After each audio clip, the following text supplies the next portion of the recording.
کچھ لوگ فضائل اعمال پر کم علمی اور کم عقلی کی وجہ سے یہ اعتراض کرتے ہیں، جی شیخ صاحب فضائل نماز میں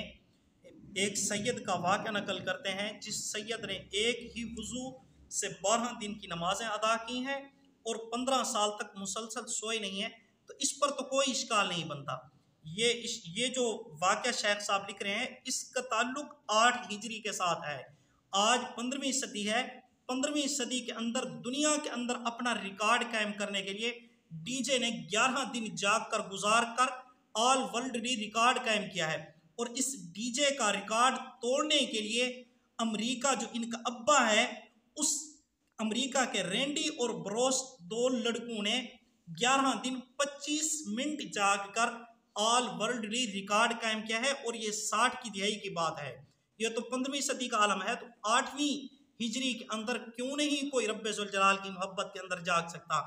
اور آج کل تو آپ کو پتہ ہے سائنسدان جو خلاؤں کے اندر جاتے ہیں وہاں پر ایسے کیپسول کھاتے ہیں جس کی وجہ سے حاجت کی بھی ضرورت نہیں پڑتی، اور احادیث اس بات پر وارد ہوئی ہیں۔ جناب نبی کریم صلی اللہ علیہ وآلہ وسلم نے فرمایا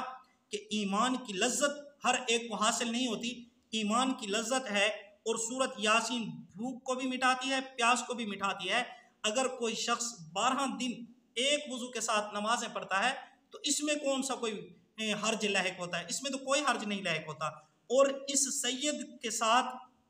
حضرت امام یافی جو متوفہ 759 ہجری ہیں، وہ فرماتا ہے میں نے حجاز کے اندر ان کے ساتھ سفر کیا، حجاز میں میں نے ان کو ایک گوشت کا ٹکڑا دیا، میں نے کہا حضرت اس کو تناول فرما لیے، میں بار بار اصرار کرتا رہا، یہ سید انکار کرتے رہے، لیکن ایک ٹکڑا انہوں نے تناول تو فرما لیا، لیکن اس کے بعد نہ تو میں نے ان کو سوتے ہوئے دیکھا ہے نہ ہی میں نے ان کو کھاتے ہوئے دیکھا ہے۔ یہ امام یافعی رحمۃ اللہ علیہ کون ہیں اس کے بارے میں بھی بتاتا چلوں۔ امام یافعی رحمۃ اللہ علیہ جو روض الریاحین کے مصنف ہیں، جسے نزہۃ البساتین بھی کہا جاتا ہے، اس کے مصنف ہیں۔ اس امام یافعی رحمۃ اللہ علیہ کو طبقات شافعیہ والا ثقہ قرار دیتا ہے، اور اسی علامہ یافعی رحمۃ اللہ علیہ کو ابن عماد رحمۃ اللہ علیہ نے شیخ السالکین، علامہ اور عارف باللہ کا لقب دیا ہے، اور اسی امام یافعی رحمۃ اللہ علیہ کو علامہ شوکانی نے فتح الربانی جلد 2 صفحہ 107 پر بھی ثقہ قرار دیتے ہیں۔ انہوں نے جب اپنی کتاب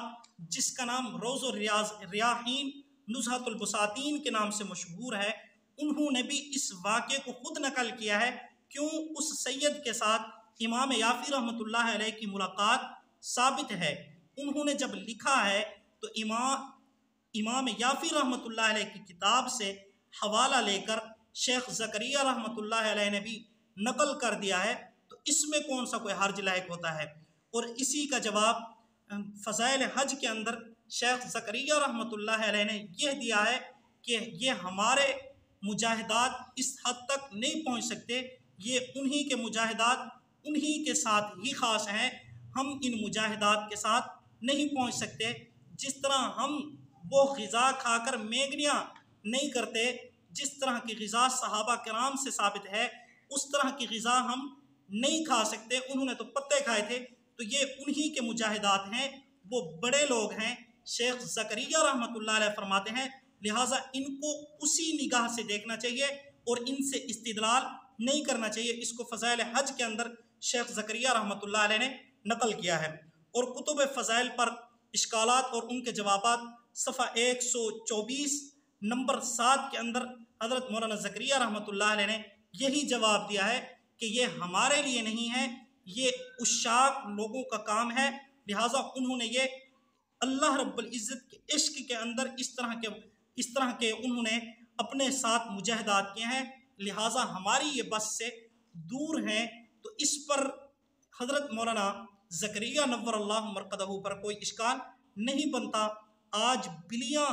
15 دن تک جاگ سکتی ہیں، اور امریکہ کے رینڈی اور بروس 11 دن 25 منٹ تک جاگ سکتے ہیں، ڈی جے 11 دن تک جاگ سکتا ہے، تو کیا خیال ہے ایک بزرگ خدا کی محبت کے اندر کیا 12 دن نہیں جاگ سکتا؟ اور کچھ لوگ یہ کہتے ہیں کہ جی ہمیں تو نیند ہی بہت زیادہ آتی ہے، تو بھئی ہمیں نیند زیادہ آتی ہے تو اس کا یہ مطلب تو نہیں کہ حضور کے پاؤں پر ورم نہیں آئے تھے، آج ہمارے پاؤں کے اوپر ورم نہیں آتے تو ہم حضور پر انکار نہیں کر سکتے، حضور پر اشکال نہیں کر سکتے جی ورم کیسے ہوں گے، جب کہ ہم خود وہ کام نہیں کرتے۔ جب کام کریں گے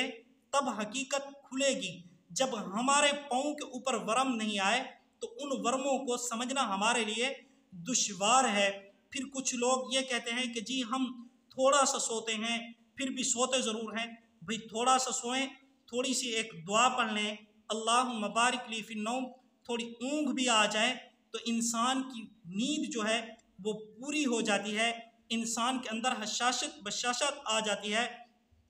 انسان کے اندر تر و تازگی آ جاتی ہے۔ جس نے اتنا پڑھ لیا اللہم بارک لی فی النوم اور 2 سیکنڈ کے لیے ہی کیوں نہ سو گیا ہو، اللہ رب العزت اس کی نیند کو پورا کر دیتے ہیں۔ تو اگر بزرگ مسلسل سویا نہیں ہے، مان لیتے ہیں، پتہ یہ تو نہیں کہا گیا کہ ان کو اونگ ہی نہیں آئی، اور بہت سارے لوگ ایسے بھی ہوتے ہیں جن سے نیند اڑ جاتی ہے، اور بہت سارے ایسے بھی ہیں جو فضائل اعمال کی صرف تعلیم سنتے ہیں اور انہیں نیند آ جاتی ہے، اور بہت سارے ایسے ہیں جو گولیاں بھی کھاتے ہیں اس کے باوجود بھی ان کو نیند نہیں آتی۔ تو اس کا یہ مطلب تو نہیں اب کافر انکار کر دیں کہ جی صرف تعلیم سے ہی نیند آ جاتی ہے۔ جس طرح کافروں کو یہ بات سمجھ نہیں آتی، کیوں کافروں کے پاس فضائل اعمال کی، قرآن پاک کی، احادیث کی تعلیم نہیں ہے، اسی لیے ان کے اوپر سکینہ اور رحمت نازل نہیں ہوتی، اس لیے ان کے لیے اس بات کو سمجھنا مشکل ہے کہ مسلمانوں کو بغیر گولیاں کھائے نیند آ جاتی ہے۔ اسی طرح آج ان مسلمانوں کو جو خود اس طرح کے مجاہدات نہیں کر سکتے، نہ کرنے کی کوشش کرتے ہیں، تو ان مسلمانوں کے لیے اس طرح کے مجاہدات کو سمجھنا بھی مشکل ہے۔